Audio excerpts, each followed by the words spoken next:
প্রিয় ভাইয়েরা, আসসালামু আলাইকুম। সকাল 8 থেকে মেশিন চালু হয়েছে, এ পর্যন্ত কোনো বন্ধ নাই। কথা বুঝলেন কি না? চলেন এখন গাছের পরিস্থিতি দেখাই, কি আছে গাছের বর্তমান পরিস্থিতি। দেখেন পরিস্থিতি, দেখেন এ পর্যন্ত হয়ে আছে। তো কি কমো, এখনো গাছ আছে কেবল। এই গাছ তো গেছে, এই গাছটা বাঁচতেও পারে, মরতেও পারে। দেখেন আমার ভাই, দেখেন লাস্টে হাঁটে আসতেছে। কি বুঝবেন কোন ভাই? পরিস্থিতি কেমন দেখলেন? ভয়াবহ না? হ্যাঁ, 3টে কোনটা? ওমুরা আমার হ্যাঁ।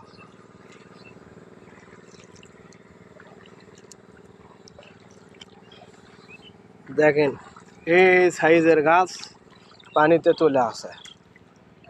পরিস্থিতি খুবই খারাপ। বাকিটা আল্লাহর ওপরে ছেড়ে দিলাম। আল্লাহ যা করে সেটাই ভালো, তবে চেষ্টা করাই লাগবি, এটাই হচ্ছে মেন কথা। তো দেখা যাক, আর 1-8 ঘন্টা মেশিন চললে আমার মনে হচ্ছে যে এই মাটিগুলো দেখা যাবে। আমি তো ভয়ই পাস ন।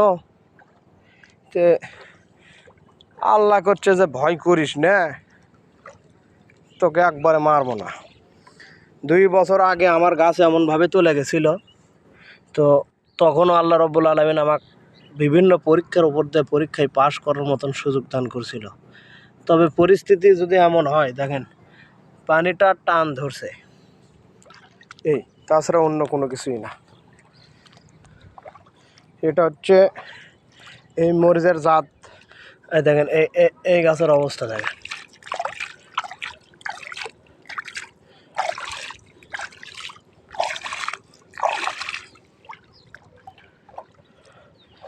পরিস্থিতি খুবই খারাপ গাছের।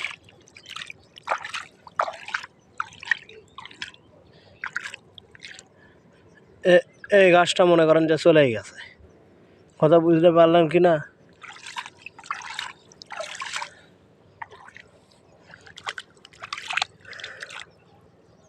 এই গাছটা হবে।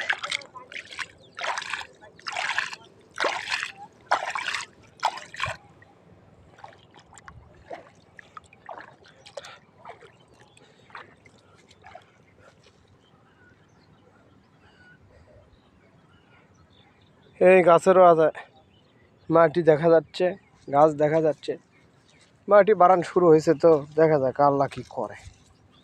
পানির টান টুন তো ভালোই দেখা যাচ্ছে।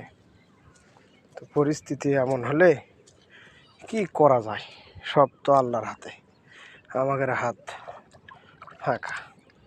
তো আগে এরকম মাটিও দেখা যায় নাই, এখন দেখা যাচ্ছে। তবে অনেকগুলো গাছ ক্ষতিগ্রস্তর ভেতর পড়ে যাবে, কেননা এই গাছের গোড়া থেকে সম্পূর্ণ মাটি ধুয়ে গেছে। কথা বুঝলেন কি না? এই সুন্দর সুন্দর গাছ, এই গাছগুলি হারিয়ে চলে যাচ্ছে।